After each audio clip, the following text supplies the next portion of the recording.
ત્યારે જે એણે વાત કરી, દીકરી આટલી નાની, અને પુષ્ટિમાર્ગનું તથ્ય જે એણે સમજાવ્યું, મારા મનમાં આમ રાજી રાજી થઈ ગઈ. એ કે અમારામાં ખોળો ભરે ને ત્યારે નાનું બાળક ગોદમાં દે, એટલે મારો ખોળો ભર્યો ને તો મારા નણંદે મને લાલો આપ્યો ગોદમાં, રમતો એટલો નાનો, સુંદર સ્વરૂપ. ઘરમાં તો બીજા બધા માને, પણ મારા નણંદને ખબર કે ભાભીને ઠાકોરજી કૃષ્ણ બહુ ગમે છે, એટલે એણે રમત રમતમાં લાલો ગોદમાં દઈ દીધો. મેં કીધું અરે પ્રભુ.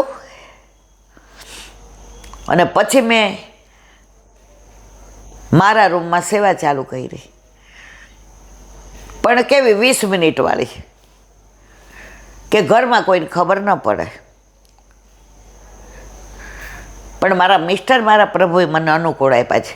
મારા સાસુ સસરાને એટલું રાખે ને મને એટલું રાખે, બેલેન્સ રાખે. એટલે એ લોકો માતા મહાદેવનું કહે તો એ કરે, અને હું કહું તો મારું કરે. છે બ્રહ્મ સંબંધી જીવ. તો મેં કીધું 7 વર્ષે તને આસક્તિ નથી થઈ ગઈ? મને કે ભગવાન તરીકે એ લાલો મને બહુ ગમે છે, પણ મારા તરીકે નથી ગમતો. મેં કીધું કેમ? મને કે જ્યારે જોઉં ત્યારે હું શું કહું, મારા નણંદે પધરાવી દીધો. તો જ્યારે હું ઠાકોરજીની સેવા પહોંચી લઉં તો મારા નણંદનો છે એવું મને ફીલ થાય છે.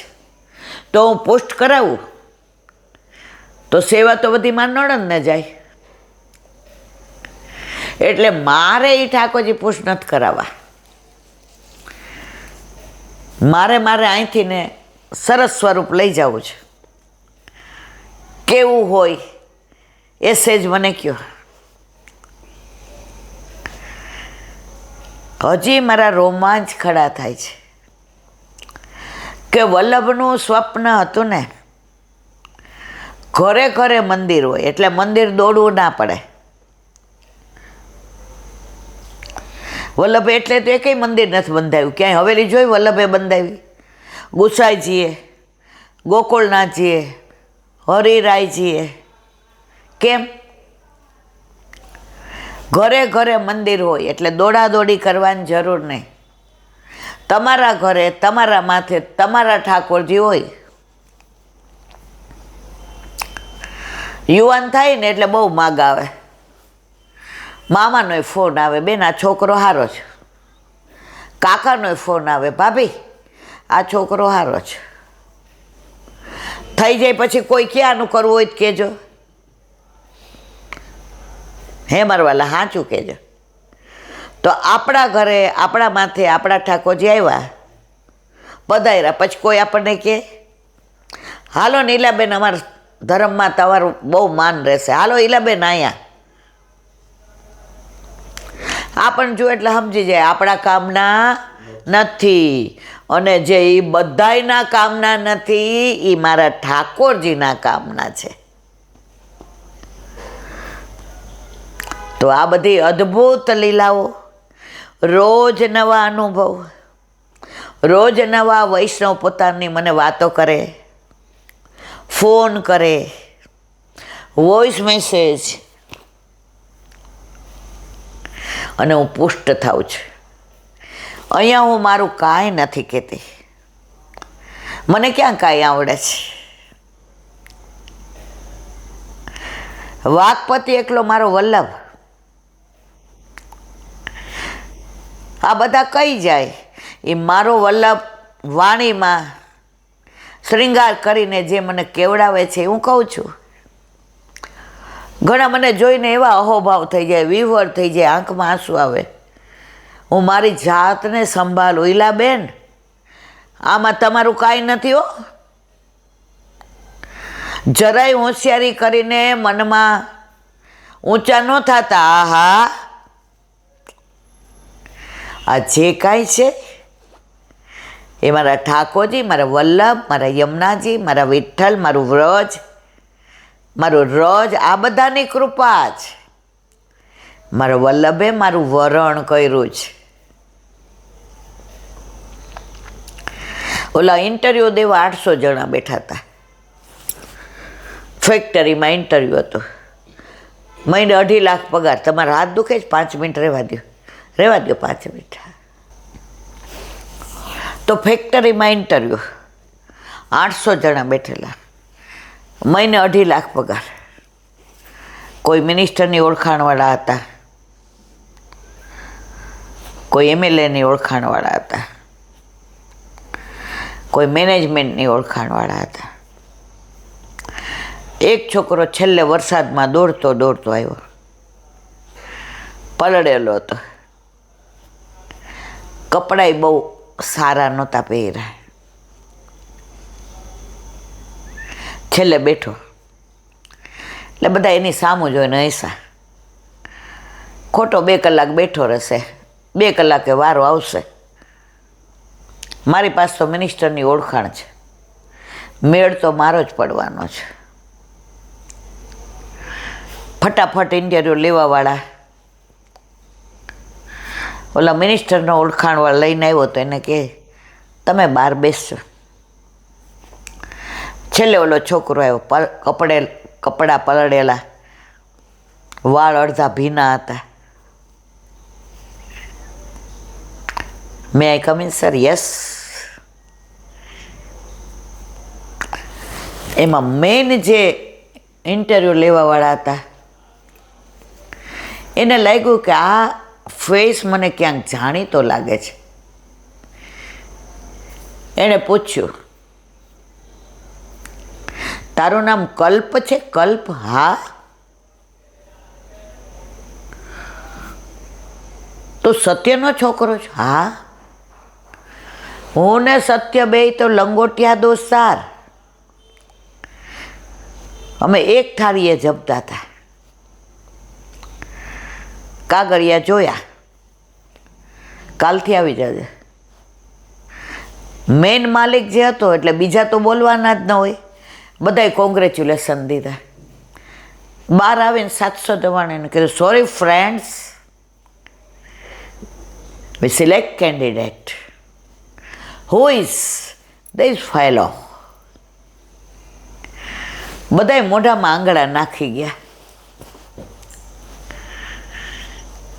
કોઈની ઓળખાણ બહારનાની કામનું આવી. તો આપણે પ્રભુના શ્રી અંગમાંથી પ્રગટ થયા છીએ. તો આપણે કોઈ રેકમેન્ડેશનની જરૂર નથી, બહારની કોઈ ઓળખાણની જરૂર નથી. વલ્લભે આપણને પ્રભુથી કરોડો જન્મથી વિખૂટા પડેલા જીવને ઓળખીને ગોતીને ઠાકોરજીના શ્રી હસ્તમાં દીધા. કોણ રાજી થાય? ઠાકોરજી. ઓલા છોકરાએ ઘરે જઈને કીધું પપ્પા તમારી ઓળખાણ કામ આવી. એમ આપણે આપણો બાપો કોણ? આપણો બાપ ગોવર્ધનનાથ, આપણો વલ્લભ. પછી આપણે કોઈ ઇન્ટરવ્યૂમાં કાંઈ જોવામાં આવે નહીં. મારું ને તમારું ઇન્ટરવ્યૂ લે, આપણામાં શું છે? ઠાકોરજી સિલેક્ટ કરે. દેખાવડા છે રૂપાળા, બહુ હોશિયાર, સ્માર્ટ. આમાં તમે કાંઈ નથી, પણ તમારી પાસે મોટું શું છે? તમે વલ્લભના વાલા છો. તો મારા વાલા, મારે એ જ કહેવું છે, તારી સાથે મારી પ્રીત પુરાણી છે, તારી આંખો કેમ બીજાણી છે. બસ મારી ને તારી પ્રીત પુરાણી છે. ઓલા એક ગુજરાતી પિક્ચરનું ગીત છે, મને આવડતું નથી પણ એક લીટી મને યાદ છે. છીએ દુખિયા રે અમે, નથી સુખિયા ગોરી, દાજેલી દેહુના અમે છીએ દુખિયા. કરોડો જન્મોથી વિખૂટા પડેલા આપણે એવા દુખિયા, ચારે બાજુ રખડીએ, ભાટકીએ, મંદિરે મંદિરે મસ્તક નમાવીએ, દેરે દેરે દીવા કરીએ. હાલો કથામાં, હાલો હાલો માતાજીનું મંદિર આરતી કરવા, હાલો હાલો અહીંયા ભંડારો છે, હાલો. તો આપણા જેવું દુઃખી કોઈ છે? અને એમાંથી ને આ પ્રભુએ વલ્લભે આપણને ખેંચી લીધા, તાણી લીધા.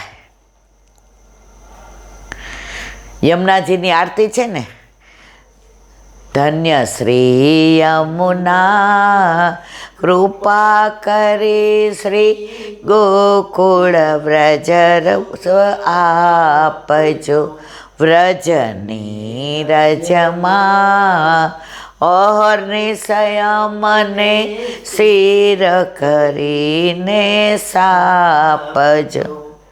એમ આવે છે,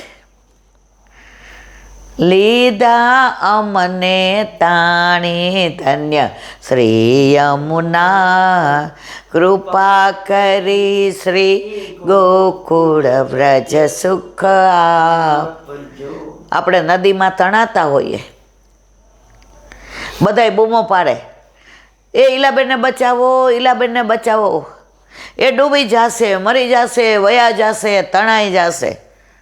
કોઈ પડે મારવાલા? ત્યારે મારા વલ્લભે હાથ આપ્યો, લે. આપણે તો સંસાર સાગરમાં વયા જતા હતા, તણાઈ જતા હતા, આમ ખેંચી લીધા, વયો જાત. એ તાણવા વાળો કોણ છે? મારો વલ્લભ.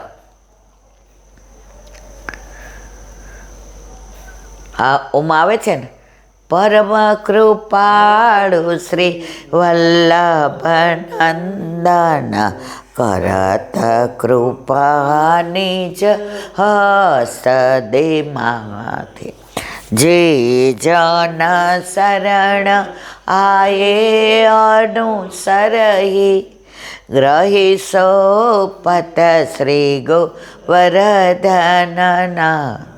પરમ ઉદાર ચતુર ચિંતામણી, રાખત ભવદા, આવ્યું, રાખત ભવદા રાવ. ભવધારામાં જે વહ્યો જાતો હતો, તણાઈ જાતો હતો,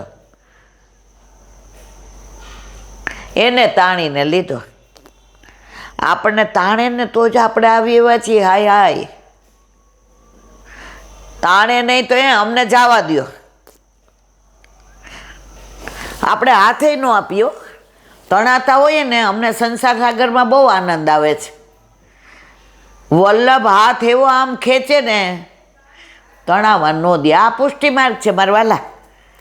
તાણીને લીધો, ખેંચીને. અને જેને વલ્લભ તાણી લે ને, એ 84 લક્ષ યોનિમાં પછી એને વહ્યું ન જવું પડે. તો આ મારા વાલા માર્ગ એવો છે.